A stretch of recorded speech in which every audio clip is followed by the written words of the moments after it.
Movie के start होते ही Iraq की एक सिटी जिसका नाम हाटरा होता है उसे दिखाया जाता है। वहाँ पर मुख्तलिफ चीजों की खोज के लिए खुदाई हो रही है और वहाँ पर एक फादर मैरिन को दिखाया जाता है। फादर मैरिन भी बाकी लोगों के साथ खुदाई कर रहे होते हैं। खुदाई के दौरान उन्हें एक एमुलेट यानी तावीज मिलता है और वो तावीज शैतान पेजुजू का। पेजुजू असल में एक बहुत पावरफुल शैतान है जो गर्मियों के मौसम में गर्मी और सूखापन और बारिश के दिनों में टिड्डियों का बहुत बड़ा तूफान लेकर आता है और ये टिड्डियाँ लाखों की तादाद में होती है और ये सारी टिड्डियाँ फसलों पर हमला करके उन्हें तबाह बर्बाद करती है और इसके बहुत बुरे असरात पड़ते हैं, यानी खाने पीने की चीजों की किल्लत हो जाती है, लोग भूख से मरने लगते हैं और सबसे बुरा नतीजा ये कि गुर्बत बहुत ज्यादा बढ़ जाती है। साथ में मैं ये भी बता दूं कि पेजुजू का एक बहुत बड़ा दुश्मन जिसका नाम लमेस्टू है और लमेस्टू कोई और नहीं बल्कि वो भी एक शैतान है। और लमेस्टू जो बुरा काम करता है वो ये है कि वो मदर और उसके बच्चों को नुकसान पहुंचाता है और बच्चों को उनकी मदर से छीन लेता है और फिर उनका खून पी लेता है और इसीलिए ये लोग पेजुजू का सहारा लेते हुए माँ और बच्चे को लमेस्टू से दूर रखते हैं। हालांकि पेजुजू भी एक शैतान है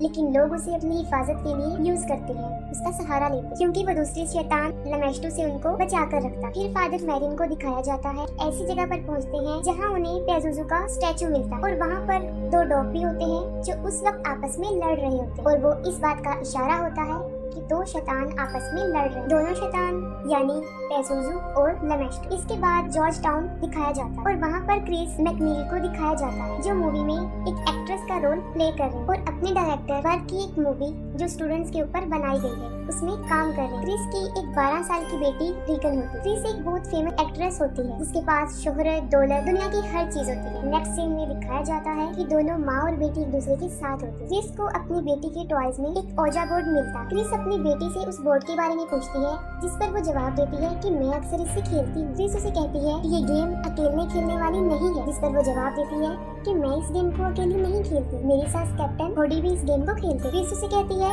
कि चलो अब हम दोनों खेलते हैं और तुम मुझे बताना कि इसे कैसे खेला जाता है। और जब वो खेलने के लिए उस बोर्ड के पास जाती है तो वो खुद ब खुद उससे कहीं दूर चला जाता है। इस चीज को क्रिस मजाक में लेती है और वो मजाक में अपनी बेटी से कहती है कि मुझे ऐसा लग रहा है कि तुम मेरे साथ ओजा बोर्ड नहीं खेलना चाहती। इस पर उसकी बेटी उसे जवाब देती है कि मैं नहीं, कैप्टन हाउडी ये चाहते हैं कि तुम इस गेम को ना खेलो। क्रिस उसकी इस बात को सीरियस नहीं लेती और मजाक समझती हुई दिखाया जाता है कि क्रिस सो रही होती है और उसके पास किसी की कॉल आती है, तब वो जाग जाती है। क्रिस देखती है कि उसकी बेटी भी उसके साथ सो रही है, जिसकी वजह से वो उससे पूछती हो कि तुम यहाँ पर क्यों सो रही हो और उसकी बेटी जवाब देती है कि मेरा बेड हिल रहा था और इसी वजह से मेरे लिए उसके ऊपर सोना मुश्किल था। क्रिस इस बात पर ज्यादा ध्यान नहीं देती और रूम से बाहर चली जाती। क्रिस को लॉफ्ट रूम से कुछ आवाजें सुनाई देती और ये आवाजें वो पहले भी सुनती रहती थी। वो अपर फ्लोर पर जाकर देखती है लेकिन वहाँ पर उसे कुछ भी नजर नहीं आता। अगले दिन क्रिस रीगन को एक डॉक्टर के पास लेकर जाती है और जब डॉक्टर उसका चेकअप कर रहा होता है तब वो डॉक्टर के साथ बहुत मिसबिहेव करती है और उसे काफी बुरा भला कहती है। डॉक्टर क्रिस को बताते हैं कि उसकी बेटी को नर्व प्रॉब्लम हो गई है जिसकी वजह से उसका टोन हाइपर हो गया है और अब उसे ज्यादा गुस्सा आता है और आगे जाके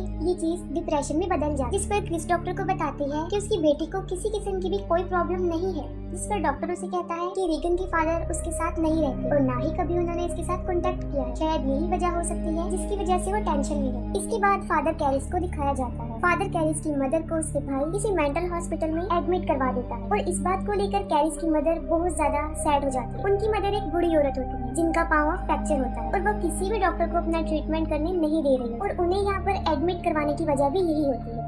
फादर कैरिस ये चाहते थे कि अपनी मदर को इस हॉस्पिटल से निकाल के वो किसी अच्छे हॉस्पिटल से उनका ट्रीटमेंट करवा, लेकिन वो ये अफोर्ड नहीं कर सकते। फिर उनकी मदर की डेथ हो जाती और वो बहुत ज्यादा सैड हो जाती। क्रिस अपने घर में एक पार्टी रखती है और पार्टी के दौरान उसकी बेटी वहाँ पर आ जाती है। वहाँ पर मौजूद वो एक गेस्ट से कहती है कि उसकी डेथ इसी घर के ऊपर वाले फ्लोर में हो और इसी दौरान वो वहीं खड़ी खड़ी यूरिन कर देती है। वो सब कुछ देखकर लोग शॉक्ड हो जाते हैं। क्रिस रीगन को नहलाकर उसे उसके बेड पर लेटाकर जैसे ही वापस आती है उसके जाते ही उसका बेड तेजी से हिलना शुरू कर देता है, जिस पर रीगन काफी चिल्लाना शुरू कर देती है। क्रिस भी ये सब कुछ देख रही होती है लेकिन उसे कुछ समझ नहीं आ रही होती कि आखिर ये क्या हो रहा है। क्रिस उसे दोबारा से डॉक्टर के पास लेकर जाती है और डॉक्टर फिर उसके ऊपर बहुत सारे टेस्ट करते हैं और उसे बहुत सारी तकलीफों का सामना भी करना पड़ता है, लेकिन उसके सारे टेस्ट बिल्कुल नॉर्मल होते हैं कि वो बिल्कुल ठीक है, उसे कोई बीमारी नहीं। दिन ब दिन रीगन की तकलीफ में इजाफा हो रहा था और अब तो कोई उसे उठाकर हवा में उछालकर बेड पे फेंक देता था और उस वक्त रीगन सिर्फ यही चिल्ला रही होती है कि मुझे बचा लो वरना मैं मर जाऊंगी, लेकिन क्रिस कुछ भी नहीं कर पाती और देखते ही देखते रीगन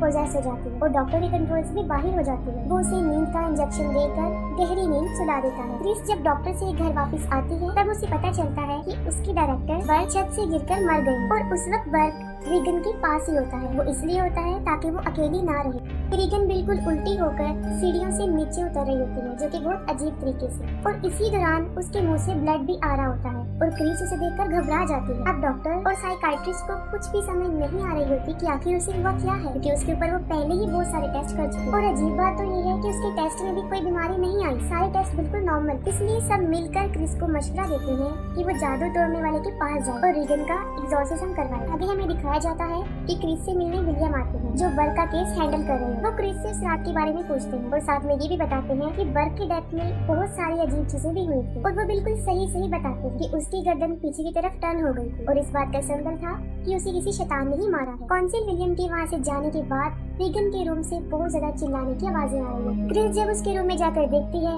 तो वो देखकर काफी हैरान हो जाती है कि उसकी बेटी ने खुद को बहुत ज्यादा जख्मी कर दिया है और वो मुसलसल खुद को जख्मी किए जा रही है। और जैसे ही क्रिस उसे रोकने के लिए आगे बढ़ती है, वो क्रिस पर भी हमला कर देती है। इतनी ही देर में उनके सर्वेंट्स भी वहाँ पर पहुँच जाते हैं। वो दरवाजा खुद ब खुद बंद हो जाता है। वहाँ पर रखा हुआ एक सोफा खुद ब खुद मूव होकर दरवाजे के पास आता है और उसे मजबूती से बंद कर देता है, और रूम में रखी हुई अलमारी भी खुद ब खुद मूव होकर क्रिस पर गिरने लगती है। लेकिन ठीक वक्त पर क्रिस वहाँ से हट जाती है और खुद को बचा लेती है। उसी वक्त उसकी बेटी अपना सर पूरी तरह टर्न करके पीछे कर लेती है, जो कि एक बहुत अजीब चीज थी। ये कोई नॉर्मल बात नहीं थी। रीगन वर्ड की आवाज में क्रिस को कहती है कि देखो तुम्हारी कैरेक्टरलेस बेटी ने मेरे साथ क्या किया है। ये सुनकर क्रिस फौरन समझ जाती है कि बर्क को भी उसी शैतान ने ही मारा और रीगन पर किसी शैतान का बहुत बुरा साया है, और रियलिटी भी यही होती है। रीगन को किसी शैतान ने पोजेस कर लिया होता है। जब क्रिस को इस बात का पता चल जाता है तो वो फादर कैरिस से मिलती है और वो रिक्वेस्ट करती है कि वो उसकी बेटी पर एग्जॉर्सिज्म करे। लेकिन फादर कैरिस पहले तो इस बात के लिए मना कर देते हैं, लेकिन क्रिस के बहुत ज्यादा इंसिस्ट करने पर वो इस बात के लिए एग्री हो जाते हैं। जब फादर कैरिस रीगन के पास जाते हैं, उस वक्त वो शैतान बुरी तरह रीगन के ऊपर हावी हो चुका होता है, और रीगन का शैतान कैरिस की मदर की डेथ के बारे में उसे बहुत ज्यादा इरिटेट करता है। वो सोचता है कि रीगन को मेरी मदर की डेथ के बारे में कुछ भी नहीं पता था और उसने बिल्कुल सही बताया है, तो उसे इस बात का यकीन हो जाता है कि क्रिस बिल्कुल ठीक कह रही है। लेकिन यहाँ पर मसला ये था कि एग्जॉर्सिज्म के लिए चर्च से परमिशन लेना पड़ती है, जिसके लिए चर्च को ये प्रूफ देना होता है कि जिसके ऊपर एग्जॉर्सिज्म करने वाले हैं उसके ऊपर वाकई किसी शैतान का साया है। रीगन की बॉडी पर ये भी लिखा होता है हेल्प। रीगन की कुछ बातों का कैप्चर होना और क्रिस का फादर कैरिस को ये बताना कि बर्क की डेथ भी ऐसे ही हुई है। ये जानते ही फादर कैरिस को इस बात पर मुकम्मल यकीन आ जाता है कि वाकई रीगन को किसी शैतान ने पोजेस कर लिया है। फादर कैरिस रीगन की रिकॉर्ड की हुई आवाज को सुनते हैं और उस रिकॉर्डिंग में वो फादर मैरिन का भी नाम ले रही होती है। दूसरी तरफ फादर कैरिस चर्च से एग्जॉर्सिज्म करने की परमिशन तो ले लेते हैं, लेकिन चर्च उनके साथ किसी एक्सपीरियंस फादर यानी जिन्होंने पहले भी एग्जॉर्सिज्म कर लिया है उन्हें साथ भेजने का डिसीजन लेते हैं, और यहाँ पर चर्च फादर कैरिस के साथ फादर मैरिन को ही भेजते हैं। फादर मैरिन जब उन लोगों के घर पर जाते हैं तब उन्हें रीगन की चीखने की बहुत भयानक आवाजें आती हैं। फादर मैरिन फादर कैरिस को कहते हैं कि उन्हें फौरन ही एग्जॉर्सिज्म स्टार्ट कर देना चाहिए, और फिर उनका एग्जॉर्सिज्म स्टार्ट हो जाता है। जैसे जैसे एग्जॉर्सिज्म के प्रोसेस को आगे बढ़ाया जाता है, रीगन बुरी तरह चिल्लाना शुरू कर देती है। वो चीखते हुए फादर कैरिस और अपनी मदर क्रिस को बुरी तरह एब्यूज करती है, और इसके साथ ही उसका बेड बुरी तरह मूव करना शुरू कर देता है, और उनकी नजरों के सामने ही खुद ब खुद बेड उठकर हवा में चला जाता है। लेकिन वो एग्जॉर्सिज्म को नहीं रोकती, वो कंटिन्यू ही रखते हैं और उसका बेड ही नीचे आ जाता है। अब वो शैतान अपनी शैतानी ताकत से चीजों को इधर उधर फेंकता है। फादर मैरिन को भी अब्यूज किया जाता है और रीगन के हाथ की सारी पट्टियां खुल जाती और रीगन हवा में उड़ जाती है। दोनों फादर बड़ी मुश्किल से उसके ऊपर अपना कंट्रोल करके उसे नॉर्मल करते, और इसी दौरान फादर मैरिन को शैतान पेजुजू का साया नजर आता है, और यहाँ पर फादर कैरिस शैतान की बातों से बहुत दुखी होते क्योंकि वो उनकी मदर की डेथ का रिस्पॉन्सिबल उसे ही समझ रहे थे। इसके बाद फादर कैरिस एग्जॉर्सिज्म स्टार्ट करते हैं, और जैसे ही वो शैतान के पास जाते हैं वो उन्हीं की मदर की वॉइस में बोलता है,